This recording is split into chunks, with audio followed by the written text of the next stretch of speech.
السلام علیکم ناظرین، میں ہوں زیکر ملک، پروگرام سراغ رسا کے ساتھ۔ آج میں نے جن 3 مہمانوں کو اسٹوڈیو میں آج بلایا ہے، اسپیشل طور پر خصوصی طور پر مدعو کیا ہے، تینوں ہی بے لاگ گفتگو کرنے اور ماہرانہ تجزیہ دینے کے ماہر ہیں۔ آج چونکہ ہم نے بہت سارے موضوعات پہ نہ صرف بات کرنی ہے بلکہ آج ہم نے کچھ موضوعات کو گہرائی کے ساتھ جائزہ لینا ہے۔ سب سے پہلے اپنے مہمانوں کا میں آپ سے تعارف کرواؤں گا۔ سب سے پہلے تشریف رکھتے ہیں راجہ مقصود صاحب، آپ انہیں جانتے ہیں، معروف قانون دان تو ہیں ہی ہیں، مسلم لیگ نون لائرز ونگ کے آرگنائزر ہیں پورے پنجاب کے، اور نائب صدر بھی ہیں۔ آپ کو پتا ہے کہ اسسٹنٹ اٹارنی جنرل پاکستان کے رہ چکے ہیں۔ اس وجہ سے بہت سارے ایشوز کو نہ صرف یہ کہ قانونی طور پر دیکھتے ہیں بلکہ بہت ساری چیزوں کو گہرائی سے جانتے ہیں۔ بالکل تشریف رکھتے ہیں شفیق آکاش صاحب، ماہر تعلیم ہونے کے ساتھ معروف صحافی بھی ہیں اور دانشور بھی ہیں۔ انٹرنیشنل ایشوز پر ان کی بڑی گہری نظر ہوتی ہے، اور ان کے ساتھ تشریف رکھتی ہیں صبا گرین صاحبہ کے۔ آپ پروگرامز آج صبا کے ساتھ دیکھتے رہتے ہیں اور آپ نے دیکھا ہوا کہ اس طرح وہ بہت سارے اچھوتے موضوعات کو نہ صرف لے کر آتی ہیں بلکہ ان کے حوالے سے بڑی زبردست گفتگو بھی اپنے مہمانوں کے ساتھ کرتی ہیں۔ اس وجہ سے آج ان تینوں کو میں نے اسٹوڈیو میں مدعو کیا ہے تاکہ ہم آج بہت ساری سیر حاصل گفتگو کر سکیں۔ اور سب سے پہلے جو میں سوال پوچھوں گا وہ پوچھوں گا راجہ مقصود صاحب سے۔ راجہ صاحب، سب سے پہلے تو یہ بتائیں کہ آپ کیسے ہیں؟ ٹھیک ہیں؟ جی اللہ کا کرم ہے ملک صاحب، میں بالکل ٹھیک ٹھاک ہوں۔ اچھا سب سے پہلے میں ایک قومی ایشو کے اوپر آؤں گا جس کے اوپر آج کل بڑی بحث چل رہی ہے، بڑی بات ہو رہی ہے، اور وہ یہ کہ جو سینٹ کا الیکشن آ رہا ہے اس کی جو پولنگ ہونی ہے اس کے بارے میں کہ وہ اوپن کروائی جائے یا جس طرح پہلے ہائڈ رکھ کے ووٹنگ کرائی جاتی تھی اس طریقے سے کرائی جائے۔ کیا دیکھتے ہیں حکومتی موقف اور اپوزیشن کے موقف کو؟ ملک صاحب، سب سے پہلے تو میں عرض کر دوں کہ سیکرٹ بیلٹنگ یا ووٹنگ رائٹ آف ووٹ جو ہے وہ کیسے کام کرتا ہے اور دنیا میں کیسے اس کی پوزیشن کیا ہے۔ یونائٹڈ اسٹیٹس میں رائٹ ٹو ووٹ سیکرٹ ہونے کے ساتھ ساتھ ایک فنڈامنٹل رائٹ ہے، جبکہ بہت سارے ملکوں میں اس کو ایک basic right of the human being to whom he should vote for. اور اس لحاظ سے آج جو پاکستان میں یہ بحث چلی ہے، مجھے نہیں لگتا کہ یہ کوئی درست سمت میں چل رہی ہے۔ ہمارے پرائم منسٹر صاحب نے بھی یہ بات کی کہ اوپن بیلٹنگ ہونی چاہیے، ووٹنگ ہونی چاہیے، اور یہ دنیا کے ساتھ اس طرح میچ نہیں کرتا۔ اچھا، کیا خدشات ہو سکتے ہیں ان کے دماغ میں جن کی پیش نظر انہوں نے یہ بات کی؟ سب سے پہلے تو میں اس کو بیسک رائٹ اور یا اس کو فنڈامنٹل رائٹ کیوں قرار دیا جاتا ہے، وہ یہ ہے کہ ہر انسان کو ووٹ کاسٹ کرنے کے حوالے سے کوئی دباؤ کسی قسم کا بھی سوشل اور whatever the government pressure اس پہ نہ آئے۔ یہ آپ کا ایک فنڈامنٹل رائٹ ہے۔ بہت سارے ملکوں میں اس کو فنڈامنٹل رائٹ کہتے ہیں، اور اس کو درجہ دیا جاتا ہے۔ اس میں یہ ہے کہ آپ کسی کو ووٹ کاسٹ کر رہے ہیں اور ووٹ کاسٹ کریں secretly without any fear of government اور without any fear from the any group اور دا پارٹی۔ تو یہ سچویشن دیکھنی چاہیے دنیا میں، دنیا کہاں جا رہی ہے اور ہم کس طرف جا رہے ہیں، اور پوری دنیا میں چلے کہیں فنڈامنٹل رائٹ کا اس کو درجہ دیا جاتا ہے، کہیں پہ اس کو بیسک رائٹ کا۔ باقی جتنے بھی ممالک ہیں وہ اس کو ہمیشہ سیکرٹ ہی رکھتے ہیں۔ یس، کسی نے بھی اس بارے میں بات نہیں۔ پاکستانی حکومت نے یا عمران خان صاحب نے پہلی دفعہ یہ ایک نیا شوشہ کہہ لیں اس کو چھوڑ دیا، یا پہلی دفعہ آپ اس کو کہہ لیں کہ نہیں، کچھ ان کے دماغ میں خدشات تھے جن کے پیش نظر وہ ان سے یہ کر رہے ہیں۔ تو میں یہی پوچھنا چاہ رہا تھا کہ یہ کیا ایسے خدشات ہو سکتے ہیں کہ پوری دنیا میں ایک ملک کھڑا ہو کہ نہیں جی ہمارے ہاں جو یہ الیکشن ہوں گے وہ سیکرٹ بیلٹ سے نہیں ہوں گے بلکہ اوپنلی ہوں گے؟ کیا خدشات ہو سکتے ہیں؟ ملک صاحب دیکھیں، خدشات جو بھی ہوں، جیسے دنیا ٹیکل کرتی ہے ویسے کرنے کی کوشش کریں۔ پاکستان کو ایک بنانا اسٹیٹ نہ بنائیں، اور پرائم منسٹر کو ایسے ہی ایکٹ کرنا چاہیے جیسے باقی دنیا کے پرائم منسٹر یا باقی دنیا کے اسٹیٹس مین جیسے ریئیکٹ کرتے ہیں۔ یہ انتہائی غلط بات ہے۔ دیکھیں، اگر آپ سلوشنز پہ آتے ہیں تو کسی بھی مسئلے کے کسی کی وہی مسئلے کے 2 3 4 5 حل ہو سکتے ہیں اور آپ کو وہ سولوشن نکالنے چاہیے. اگر آپ کے پرائم منسٹر یا جو بھی ہیں آپ کے جو اسٹیٹس مین ہیں, اگر ان کو یہ ہے کہ یہ یہاں پہ پیسہ چلتا ہے یا اس طرح کی, باقی دنیا میں بھی اگر یہی سچویشن ہے پولیٹیکلی اور اکنامکلی, بہت سارے فیکٹرز جو ہیں وہ اکاؤنٹیبل ہوتے ہیں, اور وہ لوگ جنہوں نے ہم بہتر ترقی کی ہم سے, وہ انہوں نے ڈیفینیٹلی اپنے ملکوں میں مختلف چیزیں ڈیوائز کی. اگر آپ کے ذہن میں یہ کوئی ایسی کوئی ریسٹرکشن ہے یا ریزرویشن ہے تو اس کے یہ ہے کہ اوپن ووٹنگ کریں, بجائے اس کے کہ اس کے لیے کوئی اور حل تلاش کیا جائے, اور اس کے حل بے شمار ہیں. کیا کہتے ہیں شفیق آکاش صاحب, یہ کیا ہونی چاہیے ووٹنگ؟ رائے صاحب کہہ رہے ہیں کہ یہ ایک پی ٹی آئی گورنمنٹ ایک نئی شوشہ چھوڑ دیا اور ایک نئی طرف ہی لے کے جانے کی کوشش کریں, کس نظر سے دیکھتے ہیں آپ اس سب کو؟ جی ذوالفقار ملک صاحب, سب سے پہلے تو میں آپ کا بہت بہت شکریہ ادا کرتا ہوں کہ آپ نے مجھے آج کے پروگرام میں مدعو کیا اور ایک بڑے ہی انٹرسٹنگ اور بہت ہی جو پریسنگ موضوع پہ بات کرنے کا مجھے کہا. تو بیسیکلی میں موضوع چونکہ اتنی یعنی اہمیت کا حامل ہے کہ تھوڑا سا میں اس کے بیک گراؤنڈ میں جانا چاہوں گا, اور اس سے پہلے یہ تھوڑا سا ایک بتانا یہ ضروری سمجھتا ہوں کہ بیسیکلی ہم پاکستان میں رہتے ہیں, پاکستان ایک اسٹیٹ ہے. تو ایک اسٹیٹ ایک ملک کیسے بنتا ہے اس کے لیے تھوڑا سا میں یہاں پہ کہنا چاہوں گا آپ کے ناظرین کے لیے کہ اسٹیٹ کے لیے ضروری ہے کہ اس کی ایک ڈیفائنڈ ٹیریٹری ہونی چاہیے, اور اس میں رہنے والی پاپولیشن ہونی چاہیے, اور پھر اس پاپولیشن کو گورن کرنے کے لیے ایک کانسٹیٹیوشن ہونا چاہیے. تب یہ 3 ایلیمنٹس مل کے ایک اسٹیٹ بناتے ہیں. اور ہم ابھی بات کریں تو ویلفیئر اسٹیٹ کی, چونکہ ہم ایک انتہائی ماڈرن ایرا میں رہ رہے ہیں, اور اس میں اگر کانسٹیٹیوشن کی بات کریں تو میگنا کارٹا, اور میں تو یہ کہوں گا کہ last address of holy prophet peace be upon him, وہ تمام کانسٹیٹیوشنز اور آئین اور اسلامک کنٹریز کے لیے اس کے لیے ایک بیسس فراہم کرتا ہے. تو اب ہم آتے ہیں جو پاپولیشن کی, تو پاپولیشن کسی بھی ٹیریٹری ڈیفائنڈ ٹیریٹری کے اندر جسے کہ مطلب ایک یوں سمجھ لیں کہ ریکگنیشن ورلڈ وائڈ حاصل ہو, چاہے وہ ڈیجورے ہو یا ڈیفیکٹو ہو. تو پاکستان ایک ڈیفائنڈ اسٹیٹ ہے.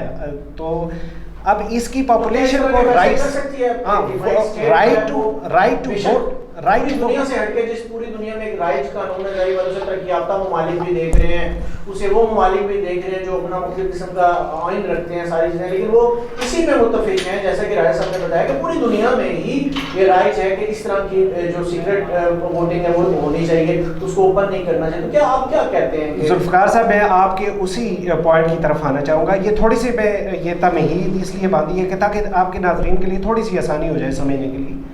تو اب یہاں پہ رائٹ ٹو ووٹ جو ہے وہ ایک ڈیموکریسی میں ایک بہت ہی بنیادی ایلیمنٹ ہے. ڈیموکریسی کی فاؤنڈیشن سیٹ کرنے کے لیے رائٹ ٹو ووٹ ایک بنیادی نقطہ ہے. اب رائٹ ٹو ووٹ کیا ہے؟ اب اس کا ایک میکنزم ہے. ہماری جو پارلیمانی ڈیموکریسی ہے اب جس میں مینس کہ جو پروونشل اسمبلیز میں یا نیشنل اسمبلیز میں ہم لوگ ڈائریکٹلی ووٹ دے کے تو وہ اپنے نمائندوں کو چنتے ہیں, پھر وہ نمائندے اپنے یا ہیڈ آف دا گورنمنٹ یعنی جو اس وقت, ہاں جی بالکل, جیسے کہ پرائم منسٹر اس وقت پاکستان کے عمران خان صاحب ہیں, تو اب وہاں پہ ہمارے جو ایوانوں میں بیٹھے ہوئے لوگ وہ بھی یہ رائٹ ایکسرسائز کرتے ہیں. اب یہاں پہ جو سینٹ کے الیکشن کے حوالے سے جو بات چلی ہے کہ جی اوپن بیلٹ ہونا چاہیے, سیکرٹ بیلٹنگ ہونی چاہیے, کس طرح سے ہونا چاہیے, بیسیکلی یہ سارا اگر دیکھا جائے تو یہ کلسٹر کرتی ہے ہارس ٹریڈنگ کے یعنی گرد.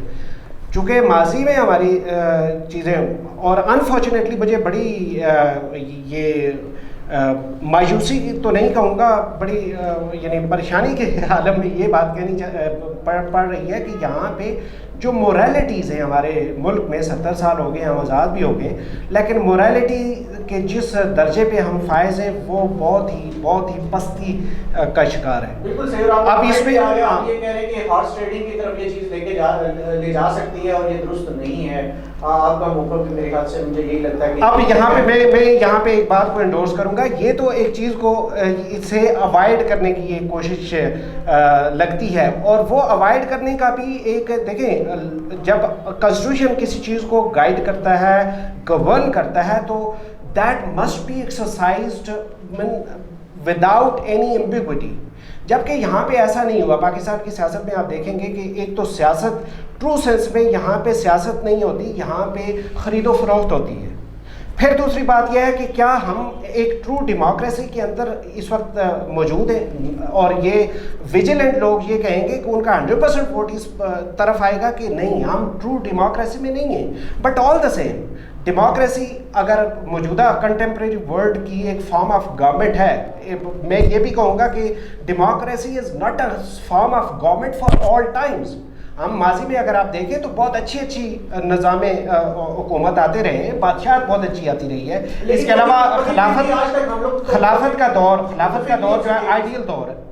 تو اب ہم جو اس میں کنٹمپریری ورلڈ میں ہم نے دیکھنا یہ ہے کہ آیا یہ ٹرو سینس کو فالو کیا جا رہا ہے, کیا خیال میں کیا جا رہا ہے یا نہیں؟ بڑا مختصر سا مجھے جواب دیں. یہ تو ہر کسی کو آتا ہے. دیکھیے جو ہماری ماضی کی تمام حکومتیں کیا ایلیگیشنز کا شکار رہی ہیں کہ حکومتیں جو ہے وہ بنائی گئی ہیں. یہ بھی صرف ایلیگیشن کے طور پر ہی ہے اور یہ ایلیگیشن ہی ہے, باقی چیزیں سر میں آپ کے یہاں پہ یہ پوائنٹ کہ ابھی ہر دوسرا بندہ یہ کہہ رہا ہے کہ ہماری, اور یہ جس شخص کی پالیٹکس کے اوپر نظر ہے تو وہ یہی کہتا ہوا ہمیں نظر آتا ہے کہ ہماری ماضی کی حکومتیں یہ بلکہ اس کو دیکھیں یہ ٹریس بیک کیا جاتا ہے ملک غلام محمد سے لے کے اب تک کی تمام حکومتیں. اس پہ پروڈا اور doctrine of necessity, this and that, each and everything, first Pakistan, اور مطلب سارے معاملات جو ہیں اس پہ ہم نے یہ دیکھا, ہم نے پڑھا, ہم نے سنا کہ یہاں پہ جو ایک تو ڈرائیو ہوتی رہی ہے ڈیموکریسی, اسے ڈیموکریسی اپنے طور پہ آگے نہیں بڑھی بلکہ ڈیموکریسی کو ڈرائیو کیا جاتا رہا ہے ہر دور. یہ ایک وتیرہ رہا ہے. صبا کیا کہیں گی آپ اس حوالے سے؟ آپ کیا سمجھتی ہیں کہ گورنمنٹ کی یہ اسٹریٹجی جو بیک کے حوالے سے ہے ٹھیک ہے؟ تھینک یو سو مچ ذوالفقار صاحب, آپ نے مجھے اپنے اسٹوڈیو میں بلایا. تو میں اس حوالے سے یہ کہنا چاہوں گی کہ مجھے تو یہ طریقہ کار بالکل غلط لگتا ہے, ایسا نہیں ہونا چاہیے. ڈیموکریسی از ناٹ گڈ, کیونکہ اگر پہلے آپ لوگ ووٹنگ کر رہے ہو, سامنے کر رہے ہو, وہ پہلے ٹھیک رہتا ہے, لیکن جب آپ اس کو سیکرٹلی کرو گے تو کیا پتا کون کیا کر رہا ہے, کس طریقے سے کام ہو رہا ہے. تو سیکرٹلی کام جو ہو رہے ہوتے ہیں ان کے حوالے سے تو کیا بہت سارے مسائل آ جاتے ہیں بالکل, اور ان مسائل آگے آپ کو ملکی حالات کا پتہ ہے کہ حالات کس طرح کے جا رہے ہیں. پھر اگر کام سیکرٹلی طور پر ہونا شروع ہو جائیں تو پھر کہاں جا کے معاملات آپ کو پتہ ہے لگتے ہیں. آگے ملکی حالات کا کیا حال ہے؟ عمران خان صاحب کہتے ہیں کہ تبدیلی آئے گی. کب آئے گی تبدیلی؟ اب تو 5 سال بھی گزر جائیں گے لیکن تبدیلی تو نظر نہیں آئے گی. کیا پتہ اگلے 15 سالوں میں کوئی تبدیلی آ جائے. سیکرٹلی طور پر یہ جو ہے کر رہے ہیں, ووٹنگ وغیرہ کر رہے ہیں, تو کس عوام کا کیا پتہ کون کس کو ووٹ دے رہا ہے. سیکرٹری طور پر یہ آگے لے کے نمائندے دے رہے ہیں. بالکل اس طرح مجھے کافی ساری آپ خلاف لگ رہی ہیں پی ٹی آئی کے, مجھے لگ رہا ہے کہ کافی ساری تنقید آگے بھی ہمارے پروگرام میں کریں گی. اچھا ایک اور ایشو رسم میں, یہ تو ایک لوکل ایشو پہ ہم بات کرتے ہیں کہ انٹرنیشنل ایک ایشو, آنگ سان سوچی جو میانمار کی ایک ایسی شخصیت کے طور پر ایک وقت ابھری تھی کہ جیسے نیلسن منڈیلا صاحب کا ایک شخصیت تھی اور ان کی شخصیت کو بھی اس طرح کی شخصیت سمجھا جا رہا تھا, لیکن بعد میں وہاں پر روہنگیا مسلمانوں کے ساتھ مظالم ہوئے اور جو ان کے ساتھ رویہ رکھا گیا, اس نے ان کی اس جو شخصی امیج قائم ہوا تھا اس کو دھندلا کے رکھ دیا, بلکہ وہ ایک بالکل ہی متنازع شخصیت بنی. اور پھر اب ایک اور کام یہ ہوا ہے کہ وہاں کی آرمی نے جو ہے ان کو اریسٹ کر لیا اور 1 سال کے لیے ایمرجنسی بھی نافذ کر دی. اس ایشو کو کس طرح دیکھتے ہیں؟ ملک صاحب دیکھیں, پاور کے اپنے پرنسپلز ہوتے ہیں. کبھی ایک وقت کا بادشاہ بعد میں وہ قید ہوتے دیکھا, اور اسی طرح اسی مسئلے کو بھی لے کے چلیں. پھر ڈیفینیٹلی ایک اور جو ہم لوگ بات کرتے ہیں کہ ظلم جب حد سے بڑھتا ہے تو مٹ جاتا ہے، شاید اس طرح کی کوئی جو بھی آپ آئیڈیا جو بھی اس میں سمجھتے ہیں تو اس طرح کی کوئی سچویشن ہو سکتی ہے. باقی ہم اس کو مکافات عمل کہہ سکتے ہیں یا ہم یہ کہہ سکتے ہیں کہ وہاں مطلب کچھ زیادتی ہوئی ہے، کیا کہہ سکتے ہیں ہم اس کو؟ زیادتی مسلمانوں کے ساتھ جو زیادتی ہے اس کے زمرے میں آپ لے سکتے ہیں، وہ ڈیفینیٹلی مکافات عمل بھی کہہ سکتے ہیں. then there is power game کو بھی یہ چیزیں اس میں شامل کر سکتے ہیں. کیا سمجھتے ہیں آپ اس کو مکافات عمل سمجھیں گے یا آپ یہ سمجھیں گے کہ وہاں کی آرمی نے ایک غلط جو ایکٹ لیا، ایک غلط کام کیا، ایک غلط معاملہ ہوا اور ان کو اس طرح نہیں ہونا چاہیے تھا؟ مطلب بہت سارے مختلف اینگل سے اس سارے واقعے کو دیکھا جائے. آپ کیا کہتے ہیں، کیا تبصرہ ہے آپ کا؟ دیکھیں ریسنٹلی جب یہ آنگ سان سو چی جو کہ انفیکٹ ایک کنٹروورشل پرسنالٹی ہے اور یہ متنازع اور یہ انجیکٹڈ ایک فگر ہے، جی انجیکٹڈ فگر ہے. تو اب جو ایجنڈاز پرسو ہوتے ہیں، اب ایک چیز کبھی بھی نہ بھولیں کہ جب خاص طور پہ تھرڈ ورلڈ کنٹریز میں ان کی پولیٹکس یا پولیٹیکل ایونٹس جو ہیں وہ گائیڈ ہوتے ہیں اور ان کے پیچھے کہیں نہ کہیں انٹرنیشنل پولیٹیکل ایکٹرز انوالو ہوتے ہیں. تو اب میانمار کی جو اب پریویسلی آپ ذرا دیکھیں تو میانمار کیا اس انفلوئنس سے باہر ہو سکتا ہے؟ قطعی طور پہ نہیں. پھر بیسیکلی کچھ ایجنٹس ہیں انٹرنیشنل جن کے ایما پہ یہ ہوا. اور پھر دوسری طرف آپ پیچھے آپ ذرا دیکھیں تو مسلمانوں کے ساتھ جو ظلم کی انتہا کی گئی، ایلومینیم اور سٹیل شیٹس کے اوپر انہیں گرم کر کے آگ جلا کے تو ان کے اوپر تلا گیا، جلایا گیا. کر دیجیے گا. آپ کہہ رہے تھے کہ انٹرنیشنلی اس کے اوپر جو تھا یہ سارا مطلب وہاں سے ایک لائے عمل طے ہوا تھا. تو کیا یہ جو لائے عمل طے ہوا تھا وہ روہنگیا مسلمانوں کے پہ ہونے والے مظالم کے تناظر میں ہوا تھا یا اس کے پیچھے کوئی اور ایفیکٹس تھے؟ اب ایک چیز یہاں پہ تھوڑا سا میں ایک اور بھی ساتھ میں آپ بات میری چل رہی تھی، تو کہیں پہ بھی کوئی بھی عمل ہوتا ہے تو وہ بیسیکلی کسی نہ کسی عمل کا رد عمل بھی ہوتا ہے.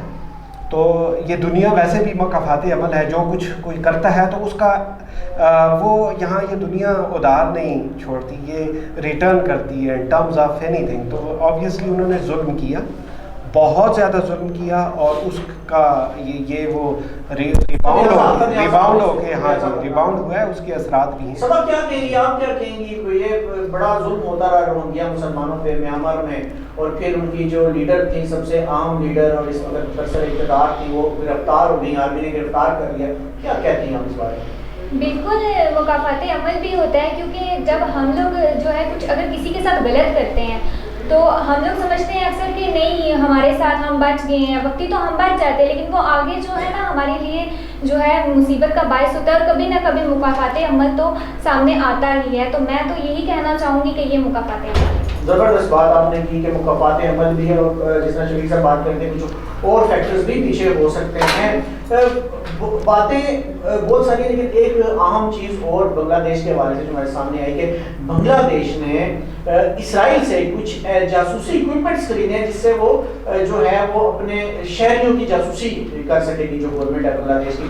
اس طرح کی پریکٹسز ہم نے اور ممالک میں بھی دیکھی ہیں کہ جاسوسی کی جاتی ہیں، اور ہمارے اپنے ملک کے بارے میں بھی کہا جاتا ہے کہ بعض اوقات یہ بھی جاسوسی کے لیے مختلف یہاں پہ بھی کچھ چیزیں استعمال کی جاتی ہیں. تو شہری حکومت کی طرف سے شہریوں کی جاسوسی کرنا رہا سب قانونی طور پر آپ اس کو کس نظر سے دیکھتے ہیں؟ اور دوسری بات مجھے یہ بھی بتائیے کہ خود ذاتی طور پہ آپ اس کو کس حوالے سے سمجھتے ہیں کہ کیا یہ عمل جو ہے درست ہے؟ قانونی حوالے سے تو میں بات کرتا ہوں. فرسٹ آف آل وہ اس طرح ہے کہ ایک فنڈامنٹل رائٹ ہے کہ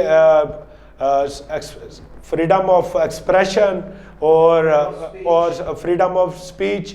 اور اگر آپ ان چیزوں کو جو شہریوں کے بنیادی حقوق کے خلاف ہوں گے ان کے اوپر چیک کوئی رکھتے ہیں یا اس چیکنگ کے بعد ان کے اوپر جو ہے کوئی تادیبی کارروائی کی جاتی ہے تو that's amount to a crime. or that will be the crime against the humanity, because the masses are involved in this all this process. تو یہ نہیں ہونا چاہیے لوگوں کی آزادی کو کرٹیل کرنے کے لیے یا فریڈم آف سپیچ کو کرٹیل کرنے کے لیے جو بھی آپ چیکنگ ڈیوائسز یا چیک ان کے اوپر رکھتے ہیں اسٹیٹ کی طرف سے، یہ نہیں ہونا چاہیے. یہ کرائم ہے اور یہ نہیں ہونا چاہیے. ہاں کرائم ہے اور نہیں ہونا چاہیے. تو یہ کہہ رہے تھے شفیق القائص صاحب، آپ کیا کہتے ہیں اس حوالے سے؟ دیکھیں میرا تھوڑا سا نقطہ نظر اس سے مختلف ہوگا. ہم بھی چاہتے ہیں کہ ذرا نقطہ نظر مختلف آئے تاکہ سب ایک ہی بات پہ نہ چلے، لوگوں کو، سننے والوں کو اس کے دوسرے پہلوؤں کو بھی جاننے کا موقع. دیکھیے جب سوسائٹی بنتی ہے تو سوسائٹی بہت سارے لوگوں کا اکٹھ ہوتا ہے، تو اب اس اکٹھ میں ہر نیچر کے لوگ ہیں اس میں، کیونکہ جاسوس بھی ہیں، ہاں جاسوس بھی ہیں. اس کے علاوہ انسان کی نیچر میں ہے ایگریشن، اور ایگریشن لیڈس ٹو کرائم. اب کرائم کے ساتھ کرائم، پچھلے ایک آپ کے پروگرام میں نے کہا تھا کہ غربت جو ہے وہ کرائمز کی ماں ہے. تو آپ پاکستان میں جیسے جو بنگلہ دیش بھی ایک تھرڈ ورلڈ کنٹری کا ایک ملک ہے، تو اس میں کرائمز کو کرٹیل کرنے کے لیے، روکنے کے لیے اگر فرض کریں ایسی کوئی ٹیکنالوجی جیسے جیو فینسنگ بھی ہوتی ہے، تو وہ اس کا استعمال میرے خیال سے وہ غلط نہیں ہوگا. ہاں اس کے کوئی اگر سے کہ کچھ مین کے نارمز طے کر لیے جائیں. فار ایگزامپل میں یہاں پہ آپ کو حوالہ دوں گا یو اے ای کا، خاص طور پہ دبئی کا. دبئی ڈکلیئر ہوا تھا 2017 میں، 2018 میں، 2019 میں، اور اب بھی ڈکلیئر ہو گیا safest city of the world. اب just look at that, safest city of the world اس کا، اور وہاں پہ آپ جا کے دیکھیں آپ کو کہیں پہ پولیس اتنی گھومتی ہوئی نظر نہیں آئے گی. اس کے علاوہ آپ کو کوئی، لیکن وہاں پہ لیکن ذوالفقار بھائی ایک یہاں پہ ذرا دیکھیے گا کہ لیکن وہاں پہ رسپانس ٹائم جو ہے وہ 30 سیکنڈز ہے. اب اپنے ملک میں دیکھیں یہاں پہ ایک واقعہ ہو جاتا ہے تو 1 مہینے بعد بھی کوئی اس کا پتہ نہیں ہوتا. آپ کی پولیس اگر جاتی بھی ہے تو پولیس 5ویں دن جا رہی ہوتی، تیسرے دن جا رہی ہوتی. تو اگر ٹیکنالوجیکلی جیسے جیو فینسنگ ایک ہے، ابھی تو ہمارا چھپا ہوا کیا رہ گیا سر؟ ہم تو سیٹلائٹ کے ذریعے مانیٹر ہو رہے ہیں. اگر فرض کریں ملک کے اندر سے نہیں ہو رہے تو باہر سے کوئی کر رہا ہوگا. تو دنیا بہت ایڈوانس ہو چکی ہے. لیکن یہاں پہ کرائم کی روک تھام کے لیے اگر کوئی چیز، اگر ٹیکنالوجی، آپ ٹیکنالوجی سے تو آپ ہٹ کے مطلب زندہ رہنا بہت ہی محال ہو گیا. ہر چیز میں ہماری ٹیکنالوجی انوالو ہو گئی ہے. تو لوگوں کی حرکات و سکنات مینس کہ اگر فرض کریں ایک شخص ہے جو کہ کرمنل ایکٹیویٹی کا مرتکب ہونے جا رہا ہے، اگر اسے سینس کر کے، تو اگر اس کرائم کو ہونے سے اگر روکا جائے. آپ کے کہنے سے مراد یہ ہے کہ اگر یہ اکوپمنٹس کرائم روکنے کے لیے اور ایسے لوگ جو متشدد کارروائیوں میں یا مختلف جرائم میں ملوث ہوتے ہیں ان کے لیے استعمال کیا جائے تو یہ درست ہے. ریاست کا موقع بھی اپنی جگہ درست تھا کہ اگر یہ عام شہریوں کے لیے استعمال کیا جائے تو یہ بالکل غلط ہے. پرائیویسی کو کسی کو ٹچ نہیں کرنا چاہیے، کرائم ہے. سبا آپ نے بھی پچھلے دن ایک پروگرام کیا تھا میری نظر سے گزرا، جس میں آپ نے بتایا کہ جو پاکستان کا، جس طرح شفیق القائص صاحب نے کہا کہ ورلڈ سیفسٹ سٹی انہوں نے ذکر کیا، پاکستان کا جو سیفسٹ سٹی ہونا چاہیے، یعنی وفاقی دارالحکومت جسے سیف سٹی کہا بھی جاتا ہے. اس میں آپ نے ایک رپورٹ اس پروگرام میں دی تھی جس میں آپ نے بتایا کہ ایک دن میں 70 کرائمز ہوئے، جس میں 102 لوگ جو تھے وہ نامینیٹ ہوئے جو نامعلوم تھے. ایک دن میں 70 وارداتیں. 3 دن میں آپ نے اس میں بتایا کہ 210 وارداتیں پاکستان کے سب سے سیفسٹ سٹی میں، جن کا کوئی بندہ تقریباً پکڑا بھی نہیں گیا اور مطلب جتنے ملزمان تھے وہ بھی نامعلوم تھے. تو اگر ہمارے سیفسٹ سٹی میں اس طرح جرائم ہو سکتے ہیں، اس کو ہم آج تک سیف نہیں بنا سکے اتنی ٹیکنالوجی اور اتنی چیزیں ہونے کے باوجود، تو پاکستان کے دوسرے شہروں کا حال اگر اس حساب سے سوچیں تو پھر دل جو ہے وہ تھرا اٹھتا ہے، ایک بڑی یعنی کہ عجیب سی کیفیت ہو جاتی ہے. کیا کہتی ہیں آپ اس بارے میں؟ جی بالکل، جیسے اسلام آباد میں ابھی پچھلے دنوں جو ہے 70 وارداتیں ہوئی ایک دن میں اور 102 نامعلوم ملزمان کی FIR درج ہوئی، لیکن اس پہ کوئی ابھی تک انہوں نے ایکشن نہیں لیا اور مجھے نہیں لگتا کہ فی الحال کوئی اس پر کام ہو رہا ہے. لیکن یہ ہونا چاہیے، یہ پولیس کی نااہلی ہے نا. اگر ہماری پولیس ڈپارٹمنٹ کام کرے، حکومت ساتھ دے تو ہم لوگ ان مسائل سے نکل سکتے ہیں. اور اگر آپ نے ابھی پہلے جو بات کی, چیک اینڈ بیلنس کی, تو میں یہاں پہ کہنا چاہتی ہوں کہ اگر کرائم کو روکنے کے لیے اگر یہ چیک اینڈ بیلنس, یہ جاسوسی وغیرہ کی جائے تو یہ بہت اچھا ہو جائے گا. باقی یہ کسی کی پرسنل چیٹس لیک کرنا, کسی کی پکچرز وغیرہ, تو یہ کوئی اچھی چیز نہیں ہے. بالکل ایسے ہی ہے. میں تو یہی کہہ رہی ہوں کہ کرائم کو روکنے کے لیے ہمیں جو ہے چیک اینڈ بیلنس رکھنا چاہیے. یہ ہماری کنٹری کے لیے بہت ضروری ہے, کیونکہ ہمارا ملک جو حالات چل رہے ہیں تو آگے مستقبل میں ہمارے لیے بہت مصیبتیں آ سکتی ہیں. اچھے آفیسرز لانے چاہیے, اچھے پولیس کے لوگ لانے چاہیے جو اپنے علاقوں کو اچھے طریقے سے مانیٹر کرے اور اس کو جو ہے اس جرائم کا جو گلا قیمت کرنے, اس کا خاتمہ کرے. آج آپ نے مختلف موضوعات ہمارے پروگرام میں سنے اور ہمارے مہمانوں کے بیلاگ اور غیر نظریے سنے, اور انشاءاللہ انہی تینوں مہمانوں کو اگلے پروگرامز میں بھی بلائیں گے اور اچھے اسی طرح چھوٹے موضوعات کے ساتھ. تب تک کے لیے اجازت دیجیے.